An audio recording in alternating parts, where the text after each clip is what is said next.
I want to say something that is going to make a lot of people uncomfortable. And I want to say it clearly, without softening it, without the disclaimer that usually comes before the hard thing to make it easier to swallow. Your body is not the problem. Your standards are. The stiffness, the weakness, the chronic pain, the body that feels 10 years older than it should. None of that happened to you. You didn't catch it. It wasn't bad luck. It wasn't genetics. It wasn't the inevitable consequence of getting older. It was the consequence of what you've been willing to accept. And I know that might be hard to hear for you. I know it's easier to blame the body, to blame age, injury, time, and circumstances, to find the external reason that explains why you are the way that you are without requiring you to look at the standards that you've been holding yourself to. But the body doesn't lie. It never has. It just reflects with complete, brutal honesty exactly what you've been asking of it. And if you don't like what you see, the answer isn't a new program, a new supplement, a new therapist, a new excuse. The answer is a new standard. Here is the idea at the center of this episode. Physical weakness is almost never a physical problem. It's a standards problem, not a motivational problem. Motivation comes and goes and you can't build a life on it. It is not a knowledge problem. Most people know what they should be doing. It's not a time problem. You have the same 24 hours as everyone else. A standards problem. The standard you hold yourself to when nobody else is watching. The standard you apply your body when there's no external pressure to perform. The standard that determines what you are willing to accept as normal in how you feel, how you move, how you age, and how you show up.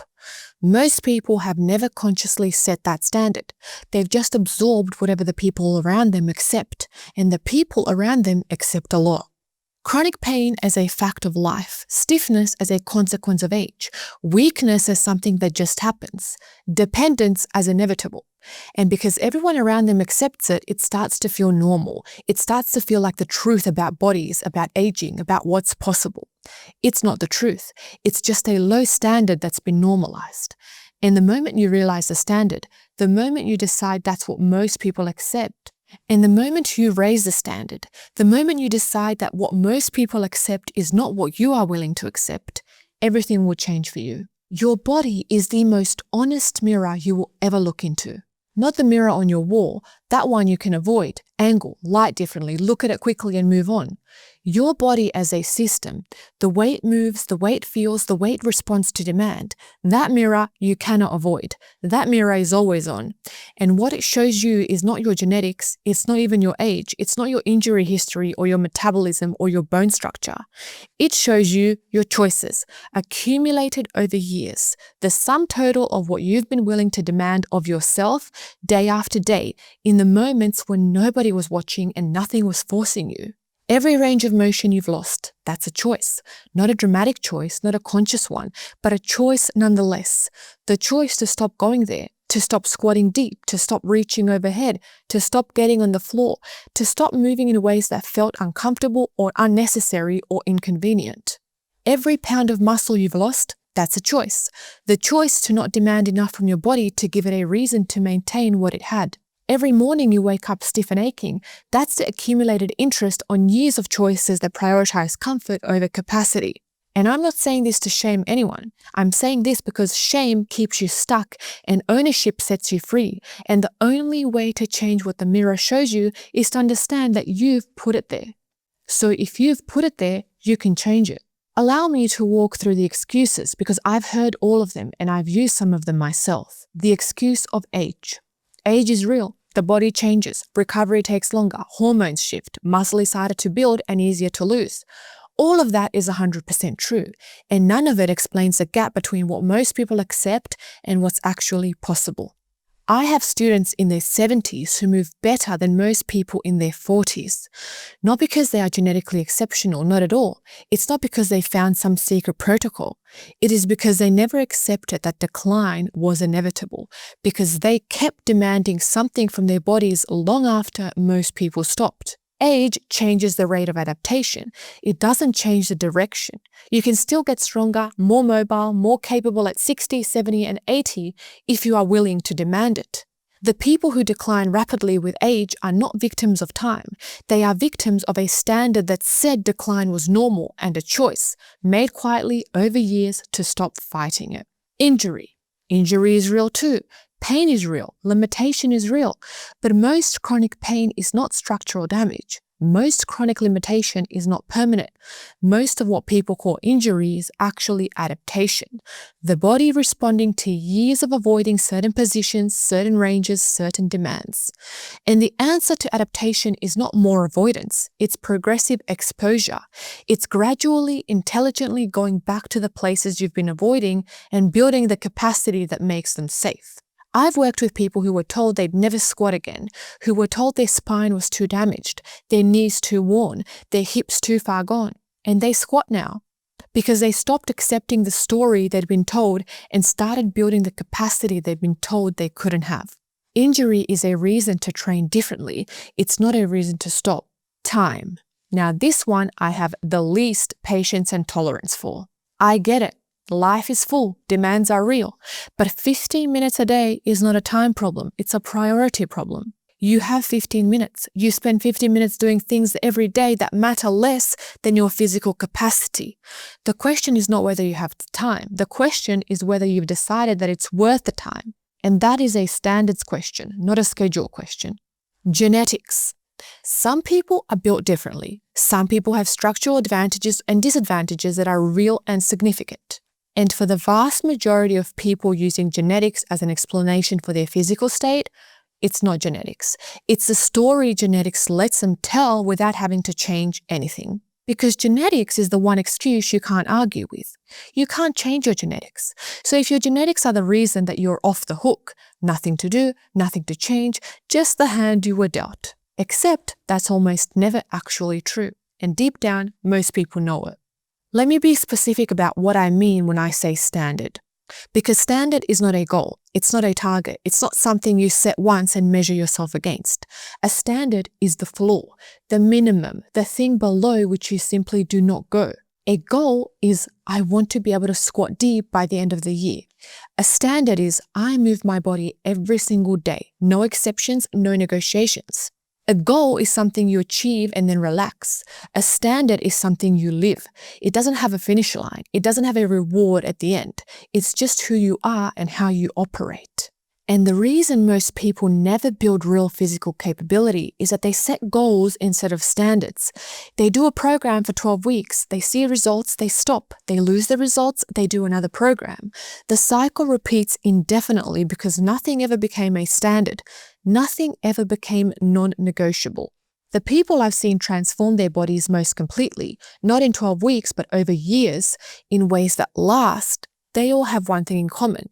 They stopped treating movement as something they do and started treating it as something they are. It stopped being a goal and became a standard. And the standard is simple. It doesn't require a perfect program or optimal conditions or the right equipment or the right time of day. It just requires that you show up every single day in the same form without negotiation. That's it. That is the whole thing. Here's what I've learned from years of working with people across every age, every background, every level of physical capability. The body is not the problem. The body is almost never the problem. The body is extraordinarily capable of adaptation. It will respond to almost any demand you place on it at almost any age from almost any starting point. It doesn't care about your history. It doesn't hold grudges. It doesn't remember the years that you ignored it and decided to punish you for them. It just responds to what you ask of it right now. The problem is almost always the story, the narrative that says this is just how I am, that says I've always been like this, that says it's too late, it's too hard, it's too far gone. I've seen a 67-year-old man learn to do a handstand. He was a retired accountant who'd never trained a day in his life before he was 60. He decided the story that said that he couldn't was less interesting than the experiment of finding out if he could. I've seen a woman in her 50s recover from a decade of chronic back pain, not through surgery, not through medication, not through passive treatment, but through loading her spine in ranges she'd been told to avoid, building the capacity that made those ranges safe, and refusing to accept that pain was her permanent condition. I've seen people in wheelchairs build upper body strength and mobility that most able-bodied people don't have because they decided that their body deserved to be pushed. The body is waiting. It's always waiting. It will respond the moment you decide to ask something of it. The question is never whether your body can. The question is always whether you are willing to raise the standards high enough to find out. But this is not a motivational speech. I'm not going to tell you to believe in yourself and to chase your dreams and the rest of it. I'm going to tell you what raising the standard actually looks like in practice, because it's not something crazy. It's not a transformation montage. It's not a before and after photo. It is simply a decision made in a quiet moment that nobody else can hear. And then it's the daily practice of honoring that decision for yourself when every comfortable instinct says not to. It looks like getting on the floor when you'd rather sit on the couch, because you have decided and made that promise to yourself that your body deserves to be used. It looks like training on the days when you don't feel like it, not grinding yourself into the ground, but showing up for yourself, moving, doing something, because the standard doesn't have days off. It looks like refusing to accept pain as a permanent condition, not ignoring it, listening to it, understanding it, and then building the capacity to move through it rather than around it. It looks like doing the hard things in the training session when the easier thing is available. The deeper squat, the longer hang, the heavier carry, the position that feels threatening, going there anyway because that's where the standard lives. It looks like holding yourself to something when nobody is watching, when there's no external pressure, no accountability partner, no coach standing over you, just you and the decision to be made. And that's what a standard looks like. It's quiet, it's consistent, it's unglamorous, and over time, completely transformative. So let me end on one thing that I think matters the most. People are not living in their body. They are living in the story about their body. The story that says they're not flexible, not strong, not built for this, too old, too broken, too far behind.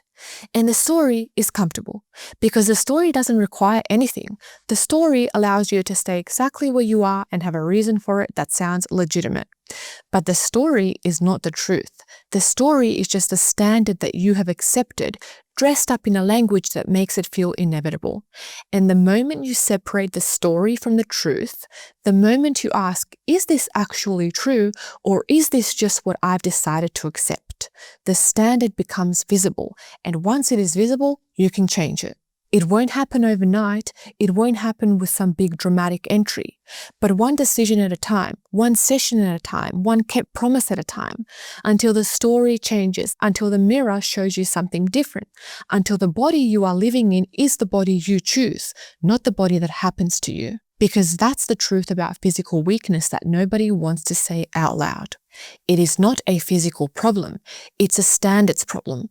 And standards are the one thing you have complete control over. Your body is not the problem. Your standards are. The genuinely, completely good news is that standards are not fixed. They're not genetic. They're not determined by your history or your age or what you've accepted until now. They are a choice made today in this exact moment right now. So go ahead and make it. Decide what you are willing to accept, decide what you're not, and draw the line, and then live on the right side of it. And then do that every day without negotiation, without exception. That's the standard. That is the whole thing.